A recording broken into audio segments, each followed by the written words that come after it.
Hi guys, I am mission search Banerjee. এটা আমার show, TSS show. So আজকে আমি একজনকে নিয়ে এসেছি। তোমরা জানো আমি খুব ফিটনেসকে ভালোবাসি। ইভেন তোমরা যারা আমার ইনস্টাগ্রাম দেখো বা সোশ্যাল মিডিয়া দেখো, আমার ফিটনেসের ছবি দেখে হয়তো মোটিভেট হও, তার জন্য তোমাদেরকে অসংখ্য ধন্যবাদ। বাট আমি যাকে দেখে মোটিভেট হই খুবই, সেই মানুষটাকে আজকে আমি নিয়ে এসেছি শোতে। রাজীব রয়, আমার বিগ ব্রাদার বলতে পারো। দাদাকে দেখে আমি অনেক ইন্সপায়ার হই। সো দাদা, তোমাকে আমার শোতে ওয়েলকাম। দাদা কিন্তু প্রফেশনালি একজন ফিটনেস ট্রেনার।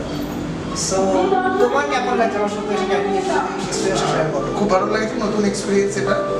তো তোমার সঙ্গে অনেকদিন ধরেই যোগাযোগ রয়েছে, আজকে সামনাসামনি এসে কথা বলার সুযোগ হলো, ক্যামেরার সামনে এসে সুযোগ হলো। তো আশা করি আমরা ফিটনেস রিলেটেড অনেক কিছু শেয়ার করতে পারবো, যেটা দর্শকদের জন্য হেল্পফুল হবে। আর আশা করি তোমার জন্য। তো you can ask me any type of question. তো ফার্স্ট অফ অল হচ্ছে কি, মানে এই যে শোতে তুমি মানে আজকে তো ফার্স্ট এই যে জার্নিটা বডি বিল্ডিং ফার্স্টে কি করে আসো? কাকে দেখে ইন্সপায়ার হয়ে যায়? মানে সবার একটা ইন্সপিরেশন থাকে। যখন আমি যদি বলি, আমি যখন ফিটনেস লাইনে এসেছিলাম, আমি আর্নল্ড শোয়ার্জনেগার পছন্দ করি। অনেস্টলি বলছি, কেউ জানে না হয়তো, আমি আজকে মানে বললাম বলি। বাট তোমার কাকে দেখে আসা, মানে কোন বডি বিল্ডারকে মানে দেখে মানে পছন্দটা? না, আমি ওরকমভাবে কাউকে দেখে ফিটনেস ইন্ডাস্ট্রিতে এসেছি এরকম না। ফিটনেস ইন্ডাস্ট্রি মানে পরে এসেছি, মানে জিম শুরু করেছিলাম কাউকে দেখে, এটা খুব ভুল কথা। জিম শুরু করেছিলাম হচ্ছে কি, আমি ছোটোবেলা পর্যন্ত স্কিনি ছিলাম। তো আমার সব বন্ধুরা মানে আমাকে দেখে একটু মানে খেপাতো, রোগা রোগা রোগা। তো সেখানে ভাবলাম যে দেখি না একটু জিম জয়েন করি না। তো যে বয়সটা হচ্ছে কি, আমার প্রচুর বন্ধুরা হচ্ছে উল্টো পাল্টা নেশা সান্নিধ্যে চলে আসে। তো সেই সময় আমি এই নেশাটাকে অ্যাকসেপ্ট করি। তো দেন আমি জিমটাকে খুব ভালোবেসে ফেলি। তো করতে করতে করতে করতে আমি ধীরে ধীরে মানে জিমটার মধ্যে পুরোপুরি ঢুকে যাই। তো আমি লোককে শেখাতেও খুব পছন্দ করতাম ওই সময়। তো আমি জিম অ্যান্ড স্লিমের প্রথম আমার ওয়ার্কআউট শুরু করি সুপুর জিম অ্যান্ড স্লিম, যেটা তুমিও আশা করি চেনো কেয়ার মোড়ে। তো সেখানে আমি ওয়ার্কআউট জার্নি আমার ওখান থেকেই শুরু করি। তো দেন আমি কিছু লোককে অল্প অল্প করে ওয়ার্কআউট শেখানো বা নিজে যেটুকু শিখেছি শেখানো শুরু করি। বিকজ আমি দেখতাম আমাদেরকে শেখানোর কেউ ছিল না। তাই বললাম আমি ইয়ংস্টারদের একটু শেখাই, নিজের কিছুটা জিনিস তাদের মধ্যে শেয়ার করি। ওই করতে করতে করতে করতে আমাকে অনেকে বলে যে রাজীব, তুই তো অ্যাজ এ ট্রেনার মানে আগে এগোতে পারিস। ওই সেখান দিয়ে ধীরে ধীরে আমার এই ট্রেনিং প্রফেশনে আসা। আর বডি বিল্ডিং আমাকে আমার ব্যাপার ছিল, আমার যখন আমি gold gym as a trainer join করি। তো সেটা তারা নিজেই বডি বিল্ডার, প্রদীপ বছর নাম আমার। তো উনি আমাকে একদিন বলেন, রাজীব তুই বডি বিল্ডিংটা চেষ্টা কর না, তুই ভালো ওয়ার্কআউট করিস, তোর বডির সাইজ এন্ড শেপ খারাপ না, চেষ্টা করে দেখ না। তো এই প্রদীপদার কথাতে আমার প্রথম বডি বিল্ডিং স্টার্ট করি। তো এই হচ্ছে আমার ছোট্ট একটু শেয়ার করলাম কীভাবে আমি ইন্ডাস্ট্রিতে আসি এবং কীভাবে আমি বডি বিল্ডিং শুরু করি। অ্যাকচুয়ালি আমি কিন্তু বডি বিল্ডার কোনোদিনই না, মানে আমি সিভিল ইঞ্জিনিয়ারিং কমপ্লিট করেছি, অ্যাজ এ ইঞ্জিনিয়ার জবও করতাম। বাট বডি বিল্ডিং বা ওয়ার্কআউট এই জিনিসটা ছিল আমার ভালোবাসা। সেখানে ধীরে ধীরে ধীরে ধীরে এর মধ্যে কখন ঢুকে যাই নিজেই খেয়াল করতে পারি। এই জিনিসটা মানে অনেকে, তবে আমি আরেকটা জিনিস এক্সপ্লেন করতে চাই, মানে যেটা অনেকে তোমরাও আমাকে অনেকবার কোশ্চেন করেছো, তো আমি আজকে এক্সপ্লেন করবো। দাদাকে নিয়ে যখন করতেছি, আমাকেও আছে অনেকে ধরো মানে ইনস্টাগ্রামে কোনো ফটো ছাড়লে বা কোনো কিছু ছাড়লে অনেকে ন্যাচারালি হয়তো বোঝে না কোনটা ন্যাচারাল বডি বিল্ডিং বা কোনটা নর্মাল মানে মেডিসিন বা বডি বিল্ডিং হয়। সেটা আজকে আমি সবার সামনে চাইছি ওদের মধ্যে। এটা হচ্ছে কি, নর্মালি অনেকে বলে যে ন্যাচারালি বডি বিল্ডিং করে বলে এটা স্টেরয়েড দিয়েছিস। এই জিনিসটা কি, মানে বডি বিল্ডিং মানে কিছু স্টেরয়েড লাগে, মানে এটা অনেকে জিজ্ঞেস করে। যদিও আমি একটা জিনিস বলতে যাবো, বাট অনেকে হয়তো বুঝতে চাই তাদের ক্ষেত্রে স্টেরয়েড বডি বিল্ডিং মানে অনেকে বডি বিল্ডিং মানে স্টেরয়েড খাটনি হলে সেটা করতেই হবে। এটা যদি কাইন্ডলি না, বডি বিল্ডিং মানে স্টেরয়েডের ধারণা ভুল। অনেক এরকম বডি বিল্ডার রয়েছে, আমাদের ওয়েস্ট বেঙ্গলে রয়েছে, ওয়েস্ট বেঙ্গলের বাইরে রয়েছে, তারা কিন্তু স্টেরয়েড ন্যাচুরাল বডি বিল্ডিং করে। আবার অনেকে রয়েছে প্রফেশনাল বড় বড় বডি বিল্ডার, তারা স্টেরয়েড নিয়েই কিন্তু বডি বিল্ডিংটা করে। তো চয়েসটা তোমার, তুমি স্টেরয়েড নিয়ে করবে নাকি না নিয়ে করবে। হ্যাঁ, উইথাউট স্টেরয়েড যেটা হয় আমাদের একটু টাইম লাগে, বাট জিনিসটা কিন্তু অনেকটা সেফ অ্যান্ড সিকিউর। আর যেটা স্টেরয়েড নিয়ে যে জিনিসটা হয়, একটু কম টাইমে আমরা ওটা গ্রো করতে পারি, কিন্তু খাটনি কিন্তু দুটোতেই লাগে। অবভিয়াসলি এটা আমি সবাইকে বলি। তোমরা দেখো, যেমন আমরা সাপ্লিমেন্ট আমাদেরকে কি করতে হয়, সাপ্লিমেন্টে এই নয় সাপ্লিমেন্টটা লাগবে শুধু, তাই জন্য গাইড তাহলে তো আমাদের তাহলে মানে চিকেন নেওয়া উচিত না, এগ নেওয়া উচিত না। এগুলো সাপোর্টিভ অবশ্যই, মানে কখনো এরকম হয় না যে একটা ছেলে জিমে গিয়ে মানে 10 মিনিট ওয়ার্কআউট করে আর স্টেরয়েড মারলে তার চেহারা দাঁড়িয়ে গেল। কখনো পসিবল হবে। খাটনি তোমাকে দুটোতেই করতে লাগবে। স্টেরয়েড মারলে কি হয়, জিনিসটা একটু তাড়াতাড়ি হয়, ন্যাচুরালি একটু টাইম লাগে। আই হোপ তোমরা একটু প্রশ্ন করবে না আমাকে যে ন্যাচারাল বা স্টেরয়েড জিনিসটা, যেমন আমি ন্যাচারাল, বাট দাদার ক্ষেত্রে আমি জানি না দাদা তুমি ন্যাচারাল কি না, আমি ন্যাচুরালি শুরু করি। কিন্তু তারপরে আমি যখন প্রফেশনালি জিনিসটার মধ্যে ঢুকে যাই, আমি কিন্তু ন্যাচুরাল নই। আমি কখনো বলি না মিথ্যা কথা এই জিনিসটা নিয়ে। হ্যাঁ, বাট অনেকে থাকে অ্যাবিউজ করে জিনিসটা, স্টেরয়েড জিনিসটা অনেকে অ্যাবিউজ করে। বাট আমার যেহেতু প্রথম থেকেই আমি ভালো কোচের আন্ডারে ছিলাম, যাদের আন্ডারে আজ অব্দি ছিলাম, এখনো অব্দি আমার যিনি কোচ আছেন উনি আমাকে একটা কথা মাথার মধ্যে ঢুকিয়ে দিয়েছেন যে স্টেরয়েড মানে কিন্তু এরকম না যে এটা ছাড়া আমি অসহায়, এটা এটা ছাড়া আমি চলতে পারবো না। তো আমরা স্টেরয়েডটা ইউজ করি যতটা দরকার ততটা। আমি ক্যামেরার সামনে মিথ্যা কথা বলবো না, অনেকে ভিডিওটা দেখে হয়তো ইন্সপায়ার্ড হবে। মিথ্যা কথা বলবো না, বাট আমি ন্যাচুরাল নই, কিন্তু আমি কাউকে সাজেস্ট করি না এই জিনিসটা নিয়ে তোমরা স্টেরয়েড নাও, নিয়ে চেহারা তৈরি করো। যদি কখনো নাও, প্রপার কোচের আন্ডারে থেকে প্রপার গাইডেন্সটাকে মেনটেন করেই নেওয়াটা উচিত, আর কিছুই না। যাই করো না কারণ আমি যেটা সবাই বলি, কোনো কোচিং ছাড়া তুমি এগোতে পারবে না। মানে তোমার কোচ যেটা বলছে, অ্যাজ এ ট্রেনার যেটা বলছে, সেই যদি বলে কিন্তু অবশ্যই নাও, যদি না বলে কিন্তু তাহলে শুনিও না, সেটা তোমার উপর ডিপেন্ড করছে না। সো আর একটা কথা, সেটা হচ্ছে কি, মানে তুমি তো কমপ্লিটও করেছো অনেক কম্পিটিশন। তো আমি যেটা কোনো সময় এক্সপেক্ট করি না, ইভেন আমি আমার স্যারকে নিয়েছিলাম সাক্ষাৎকারে, সেখানেও আমি স্যারকে বলিনি সেটা। তোমাকে আমি বলছি, যে টাইমটা হয় অনেকে কোশ্চেন করে, এবার আমি অনেকটা জানি যে বডি বিল্ডিংয়ের জিনিসগুলো হয় যে জল নাকি ছেড়ে নিতে হয়, সেটা যদি একটু কাইন্ড করে, মানে কতদিন জলটাকে অফ করে রাখতে হবে, মানে জল খাওয়ার জিনিসটা। অ্যাকচুয়ালি জল তো ছাড়তে লাগে। যেমন আমার লাস্ট কম্পিটিশনে আমি কিন্তু যেদিনকে কম্পিটিশনের ডেট ছিল, মানে আমাদের কম্পিটিশন এখন ম্যাক্সিমাম কম্পিটিশন 3 দিন ধরে হয়। একটা থেকে প্রিজাজিং ডে, তার আগের দিন থাকে হচ্ছে মেজারমেন্ট ডে, আর প্রিজাজিংয়ের পরের দিনটা থাকে হচ্ছে ফাইনাল ডে। তো আমরা কিন্তু আগের দিন থেকে, মানে সেটাও একটা সাইন্টিফিক প্রসেস খুব, আমি হয়তো সেটাই শর্ট টাইমের মধ্যে এখানে অত বড় ডিসকাশন করতে পারবো না। কোচেরাই ঠিক করে দেয় যে তুমি কতটা ওয়াটার খাবে কি না খাবে। বাট হ্যাঁ, পুরোপুরি জল সবসময় ছাড়তে হয় এটা ভুল কথা। অল্প করে জল উই ক্যান ইনটেক। আবার বডি কন্ডিশন অনুযায়ী অনেক সময় এরকমও হয় যে আমরা হয়তো একবেলা জল খেলাম না, বাট সেটা প্রপারলি সাইন্টিফিক একটা ওয়েতে হয়। এরকম না যে আমি 3 দিন ধরে জল খেলাম না, তাহলে কিন্তু ক্র্যাম্পিং আসার চান্সেস থাকে, অনেকের শরীরও খারাপ হয়। তো এই যে জল ছাড়ার যে টেন্ডেন্সিগুলো আমরা শুনি, তো কারোর শুনে কিন্তু হুট করে কাউকে আমি বলবো না যে জল ছেড়ে দাও, 3 দিন ধরে শরীর রিফ্ট লাগবে। হ্যাঁ, তো তোমরা প্রপার কোচের আন্ডারে থেকেই জিনিসগুলো করো। সো আমি যারা নতুন, যারা একদম টিনেজ, যারা হয়তো কোনো সময় জিম করনি বা ভাবছে জিম করবে, তাদেরকেও আমি কিন্তু বলছি, দাদাও এটা অবশ্যই বলবে যে জিম করো অ্যাজ এ ট্রেনারের গাইডেন্স অনুযায়ী, বাট এরকম কিছু করো না কাউকে দেখে বা কারোর ছবি দেখে বা কিছু দেখে, যে ঋতিক রোশনকে দেখলাম বা সলমান খানকে দেখলাম দেখে যে ওরা সেটা আছে বলে আমাকে জল ছেড়ে দেবে। যদি তোমার কোচ বলে অবশ্যই, বাট কোচ ছাড়া এই জিনিসগুলো করো না, অবশ্যই। আরেকটা কথা, আমাকেও অনেকে কোশ্চেন করে, ইভেন যারা বডি বিল্ডিং করে বা অ্যাজ এ আমিও মডেলিং প্রফেশনে আছি। তো মডেলিং প্রফেশন, যে কোনো প্রফেশন বলো, বডি বিল্ডিং বলো, মডেলিং বলো, অ্যাক্টিং বলো, সিঙ্গিং বলো, সব কিছুতে একটা খরচাপাতি থাকে। তো যারা নতুন একদম, এবার আমি যারা বলছি না যে যারা সেরকম হায়ার স্ট্যান্ডার্ড থেকে এসছে বা সেরকম মধ্যবিত্ত করে ছেলেদের কথা বলছে, বা খুবই যারা সেরকম সামর্থ্য রাখবে না, তাদেরও বডি বিল্ডিং করতে ইচ্ছা করতে পারে, তারা কী করে খরচ করতে পারবে, এটা তো খরচপাতি হয়।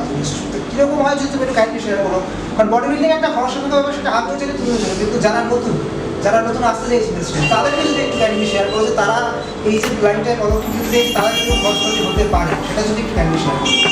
অ্যাকচুয়ালি আমি ক্লিয়ার একটা কথা সবাইকেই বলি যে প্রচণ্ড রকমের গাঢ় থিঙ্কিং না থাকলে বডি বিল্ডিং করবো এটা মাথার মধ্যে রেখুন, কারণ বডি বিল্ডিংয়ের খরচা প্রচুর। আর আমরা যারা মধ্যবিত্ত ফ্যামিলি থেকে বিলং করি, আমাদের এই খরচাটা কিন্তু পোষানোটা খুব একটা মুশকিল ব্যাপার। না আমাদের কেউ হেল্প করতে আসে, না আমরা কোনো রকমের স্পন্সরশিপ, বিশেষ করে ওয়েস্ট বেঙ্গলে থেকে। হ্যাঁ, আমি যেখানে কাজ করি, আমাদের যিনি সকালের জিমের যিনি ওনার, উনি একটু মেন্টালি এবং ইকোনমিক্যালি আমাকে টুকটাক হেল্প করেছেন, কিন্তু সবার পক্ষে কিন্তু এই হেল্পটাও তারা পায় না। এবার আমরা মা বাবার উপরে কখনোই কখনোই এটা চাপাতে পারি না যে আমি বডি বিল্ডিং করবো, আবার যে গেমটা মানে একটু সাইড ইফেক্টেও আমাদের চলতে হয়, মানে পয়সাও খরচা করছি, আবার শরীরের আমরা টুকটাক ক্ষতিও করছি। তো সেই জিনিসটা কিন্তু আমরা ফ্যামিলির উপরে চাপাতে পারি না। তো আমি যে কোনো ইয়ংস্টারকে বা নতুন যারা জিমে ঢুকছে তাদেরকে একটাই কথা বলবো, ভালো চেহারা বানাও, ন্যাচুরালি খাওয়া দাওয়া করো, ভালো করে ব্যায়াম করো, কিন্তু বডি বিল্ডিং করবো এটা সবাই ভেবো না। হ্যাঁ, যদি বাজেট থাকে, তুমি মনে করো যে আমি একটা ভালো ইনকাম সোর্স রয়েছে আমার, যেটা থেকে আমি মাস গেলে অনেকটাই খরচা করতে পারবো জাস্ট বডি বিল্ডিংয়ের জন্য, এতে আমার ফ্যামিলি বা আমার পার্সোনাল লাইফ হ্যাম্পার হবে না, তবেই তোমরা করো। কারোর উপর ভরসা করে ও ঠিক আছে শুরু করি, পরে দেখা যাবে, এটা ভেবে কিন্তু প্রচুর খরচা, প্রচুর মেন্টাল প্রেশার, ইকোনমিক্যাল প্রেশার, সবটা মেনটেন করতে পারলেই তোমরা বডি বিল্ডিং করো। নইলে অ্যাটলিস্ট আমি তো কাউকে সাজেস্ট করবো না যে বডি বিল্ডিং খেলো, বডি বিল্ডার হও। বিং এ বডি বিল্ডার আমি কিন্তু এটা কাউকে সাজেস্ট করবো না। সো যারা তোমরা মনে করো যদি আসতে চাও তো ন্যাচারাল ফিটনেসটাকে মেনটেন করো, পয়সাটা আস্তে আস্তে আস্তে করো, দেন বডি বিল্ডিং আসো। কারণ যেটা আমারও মনে হয় এটা, কারণ বডি বিল্ডিং অ্যাজ এ সব থেকে কষ্টদায়ক গেম এবং এতে খরচও বেশি, কস্টলিয়েস্ট গেম। সব থেকে কষ্ট। সব থেকে বড় কথা হচ্ছে তুমি তুমি পাবে না কিছু, যে আমি জিতলাম একটা গেম অনেক কিছু হ্যাঁ। পেয়ে যাবো, এটা কিন্তু হয় না। না, কখনো খরচা প্রচুর। আমরা পয়সার জন্য কখনো বডি বিল্ডিং খেলি না, অ্যাচিভমেন্টের জন্য। সেখানে অনেক রকমের উত্থান পতন থাকে। তো আমি একটাই কথা বলবো, এই পয়সা খরচা করে বডি বিল্ডার হওয়ার চেষ্টা করো না। সেই পয়সাটাকে তোমরা অন্য জায়গায় লাগানোর চেষ্টা করো। হ্যাঁ, যদি ইকোনমিক্যালি স্ট্রং হও অবশ্যই। তাহলে অন্য নেশা না করে এই জিনিসটার মধ্যে ঢুকতে পারো, আমি এটা বলি। তুমি অনেক গেম খেলেছো অ্যাজ এ, তো মিস্টার ইন্ডিয়া খেলেছো তুমি? হ্যাঁ, রিসেন্টলি খেললাম WFF। তার এক্সপিরিয়েন্সটা কীরকম? কারণ অ্যাজ এ এটা মানে সবার জন্য যারা বডি বিল্ডিং কম্পিটিশন করে, ইভেন আমারও প্ল্যানিং আছে বডি বিল্ডিং কম্পিটিশন করার। তো মানে কি জিনিসটা হয়, মানে ধরো অ্যাজ এ ধরো এক তো মানে বডি বিল্ডিং খাটনিতেও আছে, বাট কথা হচ্ছে গিয়ে মানে যারা তোমার মধ্যে থাকে, মানে তোমার এগেনস্টে থাকে, তাদের সঙ্গে কীরকম একটা ব্যাপার থাকে বা কি একটা মানে অ্যাটমসফিয়ারটা কীরকম আছে যদি কাইন্ডলি শেয়ার করো। অ্যাকচুয়ালি আমার কোচ আমাকে সমস্ত গেমের জন্য সাজেস্ট করে রবীন্দ্রনাথ দা, বিরাজিব এই গেমগুলো টার্গেট করে এই গেমগুলো খেলো। যেমন আমরা এবার খেলতে গেলাম রাজস্থানে WFF মিস্টার ইন্ডিয়াতে, সেখানে আমি আমার ক্যাটাগরিতে সিলভার মেডেল পাই, ঠিক আছে। তো কম্পিটিশন প্রচণ্ড হার্ড ছিল, বাইরের সব ছেলেরা এসেছিল, এবং আমরা তো বাঙালি, মেডে বলবো না যে আমরা দুর্বল, বাট আমার জেনেটিকটা একটু হলেও না মানে অন্যদের থেকে একটু উইক থাকে আমরা।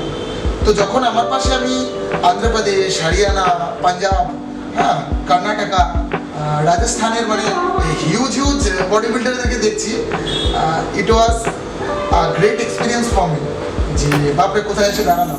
অল্প ভয়ও লেগেছে, স্টিল আমি অস্বীকার করবো না, but performance at the end of the day কথা বলে, প্রপোর্শন কথা বলে, তোমার বডি কন্ডিশন কথা বলে। বাংলাতে এক্সে বার্গের এক বডি বিল্ডার রয়েছে। তো আমি কিন্তু নিজের পারফরমেন্সটা বেস্ট দিয়েছি, চেষ্টা করেছি, আর আমি আমার আশাতীত ফল পেয়েছি। সেম আমার ক্ষেত্রে হলো ফিটেক্সপোতে, আরও বড় কম্পিটিশন ছিল, সেখানেও স্টেজ খুবই টাফ ছিল। তো সেখানেও আমার খেলে খুব ভালো লেগেছে, একটা আলাদাই স্টেজ ছিল ফিটেক্সপোর। লাস্ট খেললাম হ্যাবিট ক্লাসিক, ওটা আমার এই বছরের টাফেস্ট গেম ছিল। মানে আমি খালি টপ 10-এ ওঠার সময় দেখছি যে কাদের সঙ্গে আমার কম্পিটিশন হচ্ছে। মানে এক্সে বার্গের বডি বিল্ডার আমাদের ইন্ডিয়ার থেকে বিভিন্ন জায়গা থেকে এসছে।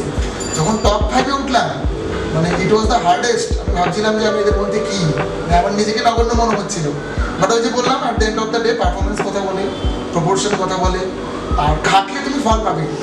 বডি বিল্ডিং একটা এমন জিনিস, ভালো করে খাটলে, ঠিকঠাক পোজিং প্র্যাকটিস করে তুমি ফল পাবে। তো যতটা সম্ভব আমি চেষ্টা করেছি আমার মতন, ভালো ফলই পেয়েছি। আমার কোচও খুব খুশি, বাড়ির লোকও।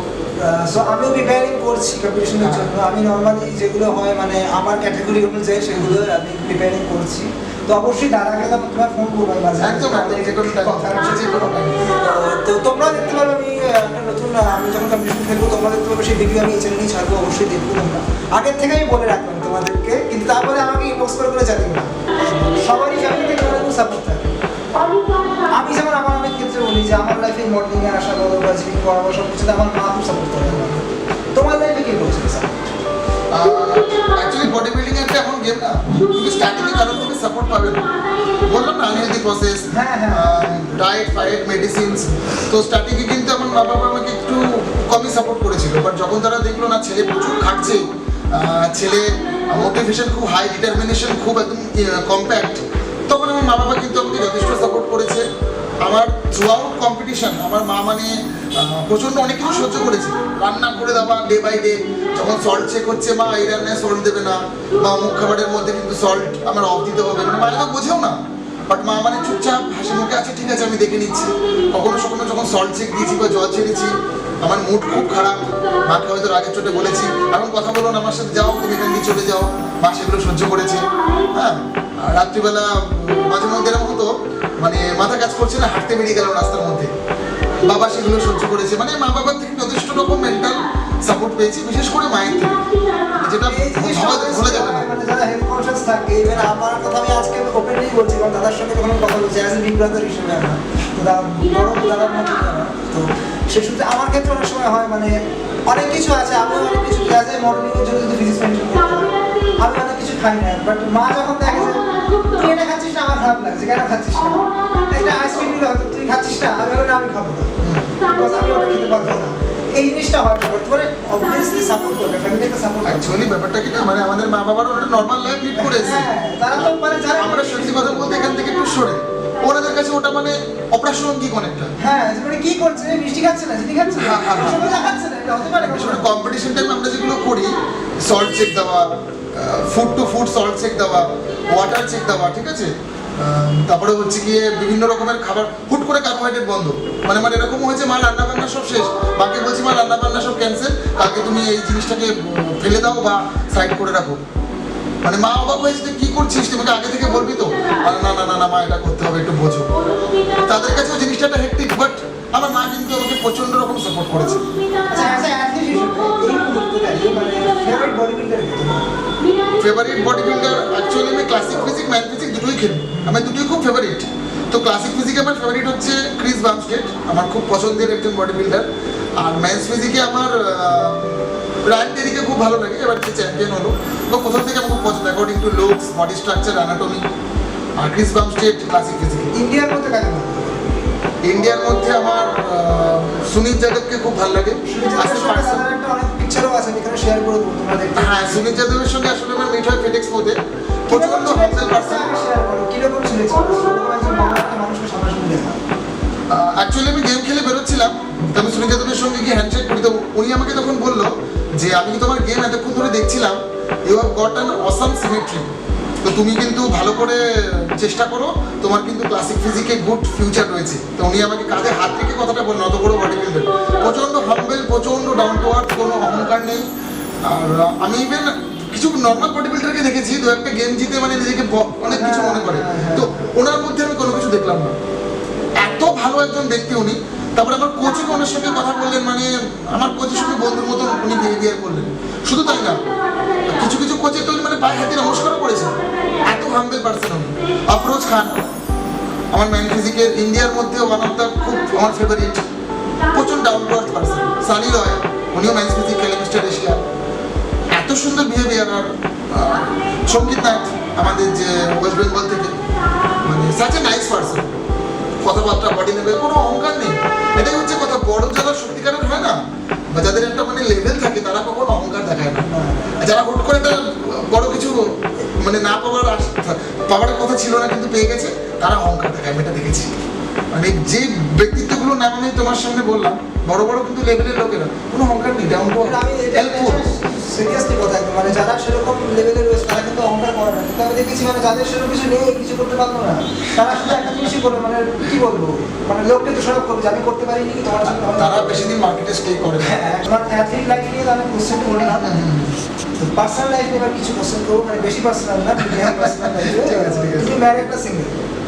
আমি তো এখন অব্দি আনম্যারিড, দেখা যাক একটু আরো ভালো করে দাঁড়িয়ে তারপরে এসব নিয়ে ভাববো, বিয়ে শাদী নিয়ে।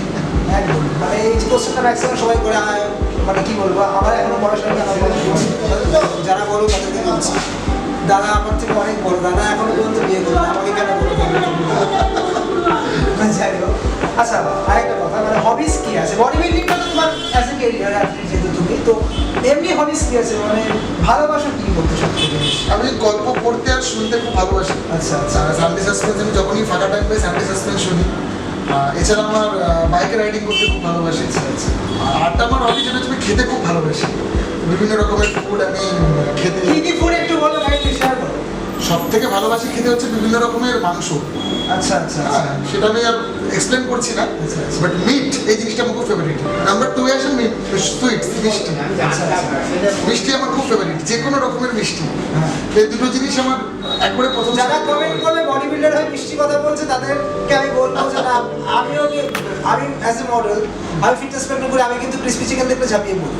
আর দাদা যখন মিষ্টির কথা বলবে, হতেই পারে ভালোবাসা সব কিছুই খেতে হবে, আমরা বডি বিল্ডিং মানে আমরা কিন্তু মানুষ, সবকিছু খাবার ছেড়ে দেবো। আর ভগবান নই। যখন ডায়েট করবো তখন কোনো কিছু নয়। অবশ্যই আমি 8 মাস টানা ডায়েট করেছি, এখন ডায়েট ছেড়ে দিলাম, গেম ছেড়ে দিলাম, সবকিছু খাচ্ছি এখন, কেন খাবো না?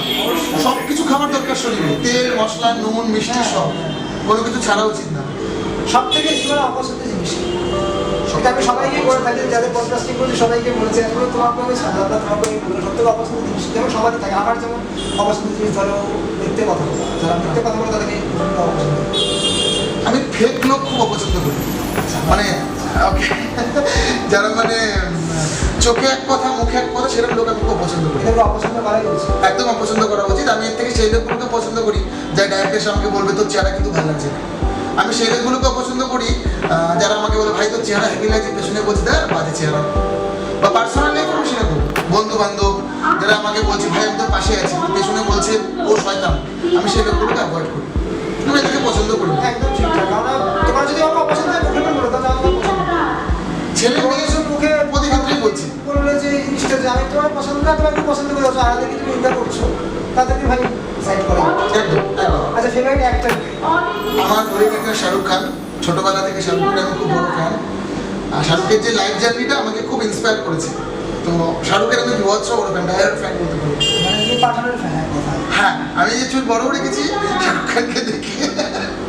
আচ্ছা, আরেকটা কথা, মানে দাদা পাঠানোর ফ্যান, আমি কিন্তু টাইগারের ফ্যান, মানে আমি ওকে, সালমান খানের ফ্যান। ওকে ওকে, আচ্ছা। তো এটা নিয়ে আমার কেউ বলবে যে পাঠানোর টাইগার বসে আছে বাট আমাদের দুজনে আমি বরাবর আমার প্ল্যানিং ছিল একসঙ্গে একদিন পডকাস্ট করবো। দাদাকে আমার অনেস্টলি খুব ভালো লাগে, বিভিন্ন কথা রিসার্চ করা, খুব মোটিভেট হই সত্যি কথা বলতে। দাদা খুব আমায় মোটিভেট করে, এবং দাদা যতটা পরিশ্রম করে আমার খুব মোটিভেশন পাই। আমি যখন আমি এমনকি মানে কি বলবো, মানে অনেক সময় দাদার মানে স্ট্যাটাস দেখি, সেগুলো দেখে দাদার স্ট্যাটাসগুলো খুব, তোমার স্ট্যাটাসগুলো খুব ভালো, যদি ফেসবুকে তুমি দাও একটু চেষ্টা করি ভালো দেওয়ার। স্ট্যাটাসগুলো দেখে তুমি একটা দিয়েছিলে, আমার এখনো মনে আছে, দুপুরের সময়তে অ্যাপস ট্রেনিং একটা কি দিয়েছিল। হ্যাঁ, ওই 3-4-6 মাস আগে। 6 মাস আগে ওটা আমাকে অনেকে দেখে, মানে আমারও জানাশোনা করা তারাও বলছে যে এই তোর পছন্দের যে মানুষটা এই তো এরকম একটা ব্যাপার। আরেকটা ব্যাপার সেটা হচ্ছে গিয়ে ফেভারিট অ্যাক্টর তো বললাম, তো ফেভারিট হিরোইন সবারই থাকে, অ্যাজ এ ড্রিম গার্ল বা ক্র্যাশ থাকে, সেরকম কেউ কি আছে লাইফে, মানে ফেভারিট হিরোইন? ওরকম কেউ নেই, বাট আমার ক্যাটরিনা কাইফকে ছবি দেখে খুব ভালো লাগে, কিয়ারা আডবাণী ভালো লাগে বেশ।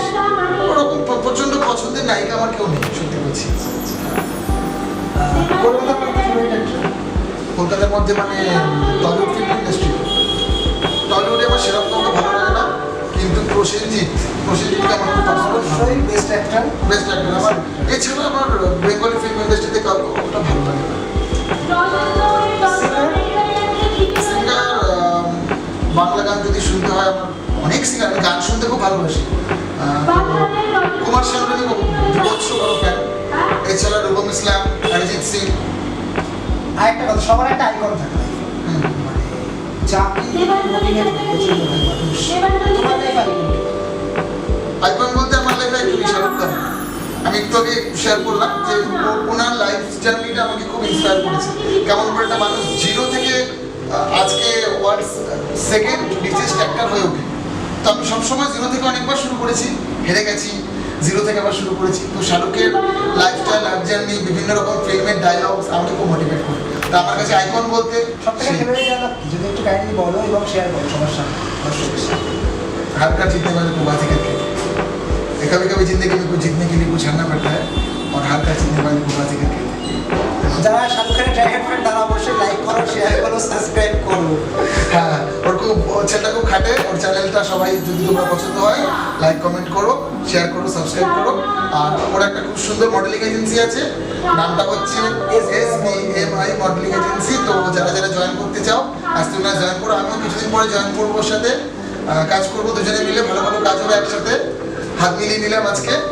তো তোমরাও জয়েন করো, এসো ভালো মিলে একটা দেবো, জয়েন করো। আর নিচে আমার ইনস্টাগ্রামের লিঙ্কও দেওয়া থাকবে, দাদার ইনস্টাগ্রামের লিঙ্কও দেওয়া থাকবে, অবশ্যই আমাদেরকে ফলো করো আর ইনবক্স করো, আমরা ফ্রি হলে অবশ্যই রিপ্লাই দেবো, কথা দিচ্ছি। এনি টাইম, কোনো সমস্যা নেই। Diet related, workout related always আছি। তুমি দাদার সাথেও কন্ট্যাক্ট করতে পারো, যারা মনে করো ওয়েট লস করবে বা ওয়েট গেইন করবে।